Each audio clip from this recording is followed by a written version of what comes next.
Hello everyone, আমি ত্রিনা। আমার নতুন একটি ব্লগে তোমাদের সবাইকে ওয়েলকাম করছি। আশা করছি সবাই খুব ভালো আছো।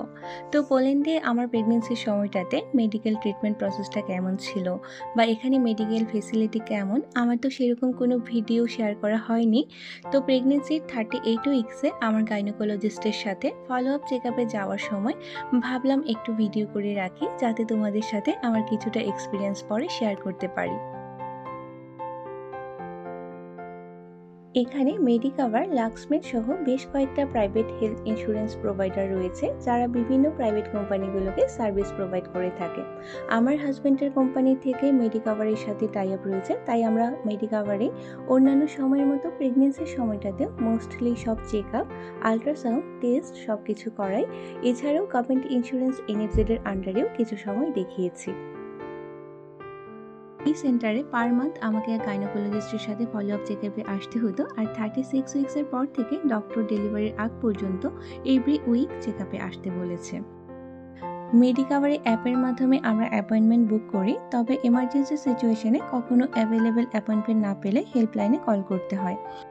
এসেই আমরা মেশিনের মাধ্যমে আমাদের অ্যাপয়েন্টমেন্টটা কনফার্ম করে নিই, আর এক্সট্রা 5 মিনিটস টাইম থাকে অ্যাপয়েন্টমেন্ট কনফার্ম করার। তার বেশি হয়ে গেলে রিসেপশনে যেতে হয়। রিসেপশন থেকে ডক্টরকে কল করা হয়। ডক্টর যদি অ্যাভেলেবেল থাকে সেক্ষেত্রেই রুম নাম্বার বলে দেওয়া হয়, না হয় সেদিন ফিরে আসতে হয়। সাধারণত অন্যান্য সময় না দেখতে চাইলেও প্রেগনেন্ট শুনলে কোনো ডক্টরই ফিরিয়ে দেয়নি। আমারও এরকম হয়েছে, দু এক সময় একটু দেরি হয়ে গিয়েছে, কিন্তু কখনোই আমাকে ফিরে আসতে হয়নি। হয়তো একটু অপেক্ষা করতে বলেছে। জেনারেলি কোনো স্পেসিফিক গাইনোকোলজিস্টের সাথে অ্যাপয়েন্টমেন্ট নিতে হলে অনেক সময় লং টাইম ওয়েট করতে হয়, কিন্তু প্রেগনেন্সির জন্য আলাদা করে একটা অপশন রয়েছে, আর তার মাধ্যমে খুব ইজিলি অ্যাপয়েন্টমেন্ট পাওয়া যায়। ডক্টরের সাথে যেদিন অ্যাপয়েন্টমেন্ট থাকতো তার 15 মিনিটস আগে মিডওয়াইফের রুমে আসতে হতো। Midwife weight, blood pressure check করে যদি কোনো ব্লাড টেস্ট, ইউরিন টেস্ট বা আলট্রাসাউন্ড করানো হতো, সেই সব ইনফরমেশনগুলো প্রেগনেন্সি বুকে তুলে দিত। সেটা নিয়ে ডক্টরকে দেখাতে হতো। এছাড়াও প্রেগনেন্সির সেকেন্ড অ্যান্ড থার্ড ট্রাইমেস্টারের শুরুতে মিডওয়াইফ একটি ডিপ্রেশন মেজারমেন্ট ফর্ম দিয়েছিল, আর সেটার প্যারামিটারগুলোর পয়েন্ট ক্যালকুলেট করে ডক্টর ডিসিশন নেয় সেই সময় কোনো রকম এক্সট্রা সাইকোলজিক্যাল সাপোর্ট বা ট্রিটমেন্টের প্রয়োজন আছে কিনা। আজও আফটার ডেলিভারি পোস্টমর্টম কী কী প্রবলেম হতে পারে বা সেই সম্পর্কে কিছু ইনফরমেশন রিলেটেড একটা ফর্ম আমাকে দিয়েছে।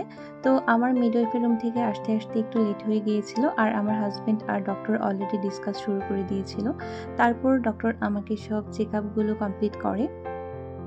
37 উইক্সে যখন আমরা চেক আপে এসেছিলাম, তখন আমরা জানতে চেয়েছিলাম কবে থেকে আমরা হসপিটালে চেক আপের জন্য যাব। তখন ডক্টর বলেছিল যেহেতু অলরেডি তিনি রেফার করে দিয়েছে, তাই ডিউ ডেটে গেলেই আমাকে এডমিট করে নেবে, তার আগে যাওয়ার দরকার নেই। কিন্তু আজ হঠাৎ আল্ট্রাসাউন্ডের রিপোর্ট দেখে এবং চেক আপের পর বলল বেবির ওয়েটটা তো খুব একটা বাড়ছে না, যদিও ইউরোপিয়ান স্ট্যান্ডার্ড অনুযায়ী সবসময় আমাদের বেবির ওয়েট কমই মনে হয়েছে ডক্টর এবং আল্ট্রাসাউন্ডের ডক্টরদের কাছে। এছাড়াও আরও কিছু একটা প্রবলেম সাসপেক্ট করছিল, তাই ডক্টর আমাদেরকে বলল পসিবল হলে দেরি না করে আজই একবার গিয়ে হসপিটালে চেক আপ করিয়ে নাও। আমরা ভেবেছিলাম ডক্টর দেখানোর পর এখান থেকে আমি বাড়ি ফিরে যাব, আর আমার হাজব্যান্ড অফিস যাবে।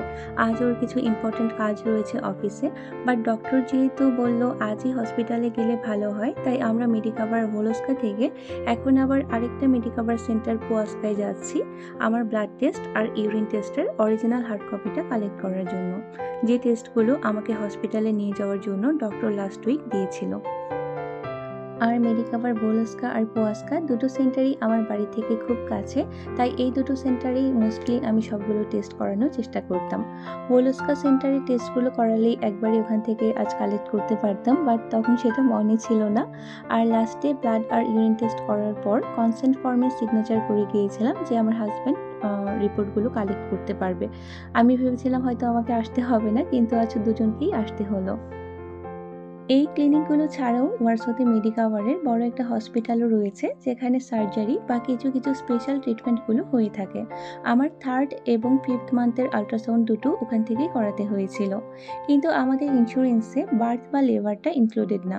পার্সোনালি যদি আমরা মেডিকাভার হসপিটালে ডেলিভারি করাবো ভাবতাম, তাহলে সেটা বেশ কস্টলি হয়ে যেত, তাই আমরা গভর্নমেন্ট ইন্স্যুরেন্স এনএফজেড এর আন্ডারেই করানোর কথা ভেবেছি। রিপোর্টগুলো কালেক্ট করে ট্যাক্সিতে মাল্টি স্টপ করে আমরা এখন যাচ্ছি। আমাকে বাড়ির সামনে ড্রপ করে আমার হাজব্যান্ড সেম ট্যাক্সিতেই অফিস চলে যাবে। ঘরে গিয়ে লাঞ্চ শেষ করে একটু রেস্ট করে নিব, তারপর 2-3 ঘন্টা পর অফিস শেষ হয়ে যাওয়ার পর একসাথে দুজন মিলে হসপিটাল যাব।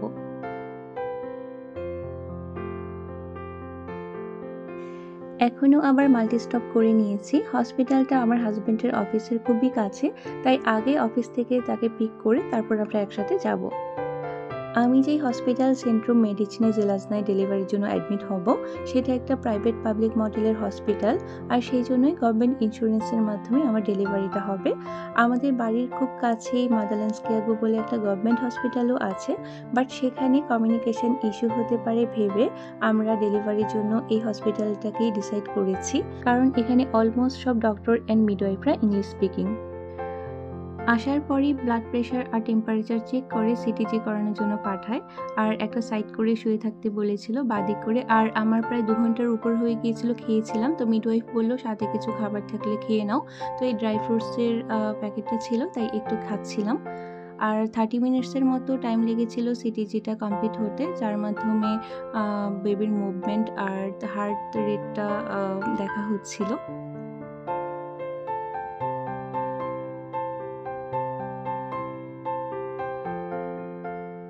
সিটিজি হয়ে যাওয়ার পর এখন ওয়েটিং রুমে ওয়েট করছি ডক্টরের কলের জন্য। আর এখানে আজ আমি ছাড়া আর কোনো পেশেন্ট নেই, কারণ জেনারেল বা ফলো আপ চেক আপের টাইম হচ্ছে সকাল 8টা থেকে দুপুর 12টা অবধি।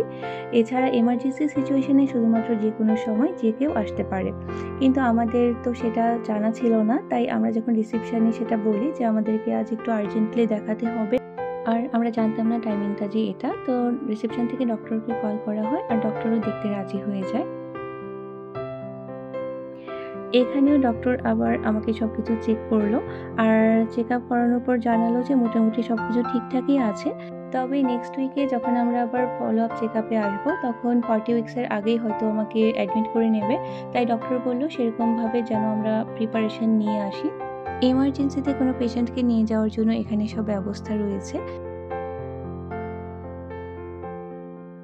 সবকিছু কমপ্লিট করে আমরা এখন হসপিটাল থেকে বেরোচ্ছি, আর খিদেও পেয়েছে। আর আমার বেশ কিছুদিন ধরেই খুব ধোসা খেতে ইচ্ছে করছিল। আমার হাজব্যান্ডকে বলছিলাম ডেলিভারির আগে একদিন আমরা ধোসা খেতে যাব। তাই আজ আমরা ধোসা লাউঞ্জ বলে একটা নতুন রেস্টুরেন্টে ট্রাই করতে এসেছি। সবসময় আমরা যেখানে খাই সেখানে ধোসাটা আমাদের খুব ভালো লাগে, তাই আমরা ভেবেছিলাম এখানেও হয়তো খুব ভালো হবে। বাট সত্যি বলতে আমরা যতটা এক্সপেকটেশন নিয়ে এসেছিলাম, আমাদের সেই এক্সপেকটেশনটা খুব একটা মিট করেনি। সেই সাথে আমরা একটা হায়দ্রাবাদি বিরিয়ানিও অর্ডার করেছিলাম। সত্যি বলতে সেটাও খুব একটা আমাদের ভালো লাগেনি। এই রেস্টুরেন্টটা ওয়ারসর জ্লতি তারাসে শপিং মলের একদমই অপোজিটে। তো সেখান থেকে বেরিয়ে আমরা ভাবলাম এখানে যেহেতু খুব একটা ভালো লাগেনি খেয়ে, তো একটু সামনে হেঁটে গিয়ে ভাষা বলে একটা নেপালি রেস্টুরেন্ট আছে। সেখানে আমার হাজব্যান্ডের মুখে শুনেছি চিকেন মোমোটা খুব ভালো হয়, তাই আমরা এখন এখানে চিকেন মোমো খেতে এসেছি। ওখানে আগে খেয়ে আসাতে খুব একটা খিদে ছিল না, তাই শুধুমাত্র আমরা চিকেন মোমোই অর্ডার করেছি। অন্যদিন আবার এখানে আসবো, কারণ চিকেন মোমোটা সত্যিই দারুণ টেস্টি ছিল। সেই সাথে যেই সসটা দিয়েছিল সেটার টেস্টও অসাধারণ ছিল। খেতে খেতে আমরা ভাবছিলাম আগেই এখানে আসার দরকার ছিল, তাহলে মোমোর পাশাপাশি আরও কিছু আইটেমও ট্রাই করা হয়ে যেত। আমরা এখন সাবওয়ে দিয়ে হেঁটে ট্রাম ধরার জন্য যাচ্ছি। আমাদের অ্যালেগ্রোর বক্স থেকে দুটো পার্সেল কালেক্ট করার আছে, সেটা ট্রাম স্টপ থেকে নেমেই। তাই এখন আর ট্যাক্সিতে না গিয়ে ভাবলাম ট্রামে করেই চলে যাই।